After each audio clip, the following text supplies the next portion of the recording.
Ever been hit with a bowling ball? Cause I imagine that's what it's like to try and bring this man down. Rumble, young man, rumble. A back who seems to be good at just about everything, Josh Jacobs will run through you, over you, and around you, with legs built by the most divine of Olympian craftsmanship. Josh McDaniels schemed old school in his approach to best implement his skill set, and it worked to perfection, riding the runner to 2,000 yards from scrimmage. Let's dive in. Always a fan of the power running in New England, Josh McDaniels implemented the same I formation heavy scheme in Sin City, trying to zig when the rest of the league was zagging. Intent upon running, the I is a man-based blocking scheme designed for a body on a body and allows the back to follow a lead blocker, then cut to open grass when the second level commits. This scheme helped maximize Jacobs' great vision and quick decision making, allowing him to rumble through and sprint past second level defenders. Here against the Rams is a great example. Mac Hollins is in motion, with Jacobs dotting the I and receiving the handoff, following his lead blocker Jakob Johnson through the hole. Each offensive lineman is responsible for a specific guy, with the line slanting left on this play. John Simpson, the right guard, climbing to the linebacker, Jermaine Illuminor, the right tackle, sealing down, and Foster Moreau turning out the end to create a gap for the fullback to plow through and take the linebacker. The blocking is great, getting a man on a man, and Jacobs demonstrates his good vision to identify the hole, cutting inside and keeping those legs high to run through diving attempts, finally being brought down when the left guard couldn't sustain his block. And it's his ability to spot the gap, navigate in tight spaces, and glide into open channels that makes him so difficult to stop. Defenses are built for the pass and want to show too high looks, so flipping the script and running lead back systems leaves boxes light and defenders static to react. Despite running over Seattle all day, the Hawks are scared of getting beat deep in OT and leave 7-on-7 in the box. And this is just too damn light for a well-coached line and a strong running game. It's a simple dive right with the center and guard clearing out the nose from causing disruption. Illuminor on the Fortec, allowing Johnson to climb to the linebacker.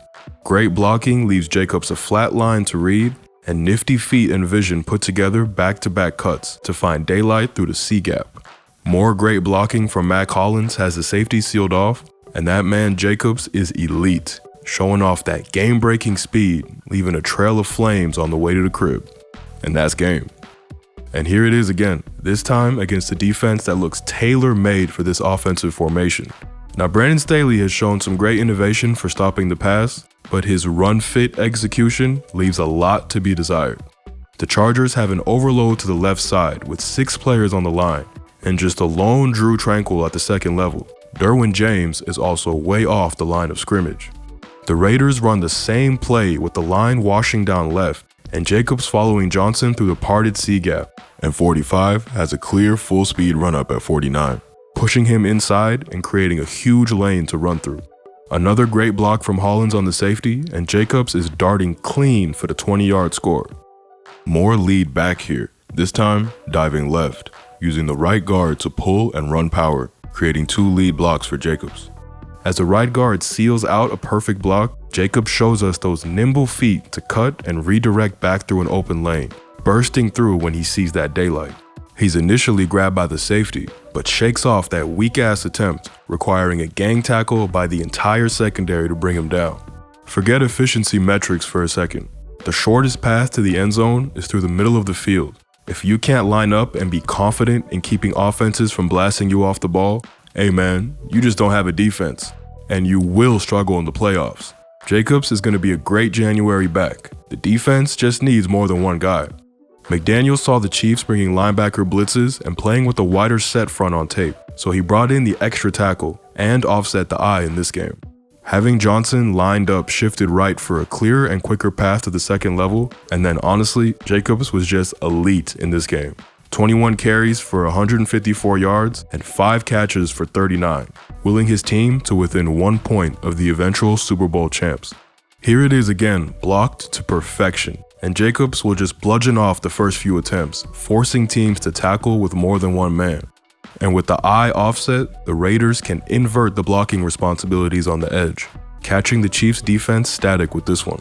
Now instead of Johnson climbing to the backer through the C-gap, The extra tackle 77 will climb to 32, and Johnson will kick out the edge, creating a lane for Jacobs' fast feet to scamper through. And like I told y'all before, bring more than one. One of the best parts about his vision and Jacobs in the I formation is he knows when not to follow his lead blocker. Backers and defensive linemen are taught to cue in on fullbacks' pathways because it usually indicates where the ball is going to go. But this can lead to over pursuit and the defense to give up gap integrity, which Jacobs knows how to punish. Here, both the end and 51 crash inside to try to thwart Jacobs, so he smartly bounces this, finding an empty backside lane, delivering a shot to the safety.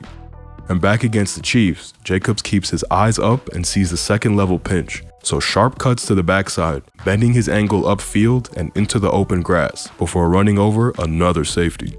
At the second level, Jacobs takes a team effort to take down, and sometimes even that's not enough. One of the ways to build up that bowling ball momentum is to get him wide and in space with the toss, something that can be executed excellently for the eye. Again, Matt Collins' strong blocking will show up as he pins down Nwosu. 77 climbs to the linebacker, and Johnson swings out to take the absent blocked corner. The initial stage is great blocking, but then it's all on the feet of Jacobs, hitting the brakes hard for the cutback before shoving off a defensive lineman and then using that stiff arms momentum to change course, getting back outside and hitting the Jets for the score. This time, from the 20 personnel, the Raiders will flick this to the short side of the field. And keep your eyes on the other Josh Allen, number 41. He works hard upfield to force the run inside and gets to Jacobs, but he rips through the attempted wrap-up and redirects infield for more yards.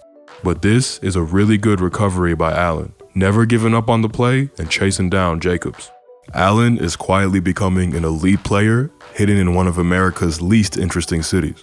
And when teams are overcommitting, the Raiders will fake the inside run and flick the ball out to the weak side, dodging the over pursuit and running Jacobs into open space. Carrying over from New England, Josh McDaniels uses plenty of draw plays too, again allowing Jacobs to take advantage of his vision, spreading the field and forcing defenders to tackle him one-on-one. And again here, against the run-ambivalent Staley defense, the draw in the long red area runs Jacobs into clean alleys, bobbing and weaving through space, knocking off arm tackles with regularity. And Jacobs doesn't just have to operate from the eye either. He offers a versatile all-around skill set, operating with great efficiency from the shotgun, allowing Jacob to pick a lane and sprint through. What solidifies Josh Jacobs as one of the league's most versatile backs is his dual threat ability coming from the backfield. Quick feet combined with soft hands makes him both a weapon and a safety blanket for the quarterback. With trips right, most of the defense will be concentrated to that side of the field, which provides the space and coverage needed for a wheel route.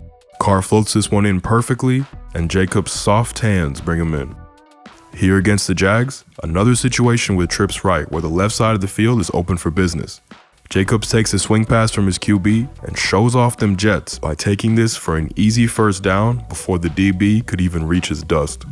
And once more against the Chiefs, this time they bring the swing pass to the other direction, and with some big blocks too. Jacobs decides he wants to cosplay as a truck and bulldozes those unfortunate enough to be in his path towards the first down. As y'all can see, Josh Jacobs is very much a pick your poison type of running back. There's really no limit to what he can do. The only questions for Raiders fans is, how long can he keep this up? At the young age of 25, Jacobs obviously has plenty left to give. But as we all know, running backs tend to have a shelf life in this profession, and that shelf often resembles a cliff. Being top 2 in carries is probably not the route that guarantees longevity for your offensive centerpiece. And with the addition of a new quarterback to the huddle, he's bound to be relied upon even more going into next season. At the very least, he's demonstrated incredible ability to be that workhorse running back. Jacobs is without a doubt in the running for best at his position. And hey, if it wasn't for the out-of-this-world play of Justin Jefferson, this dude would have certainly been named Offensive Player of the Year. Running backs need more respect out here, man.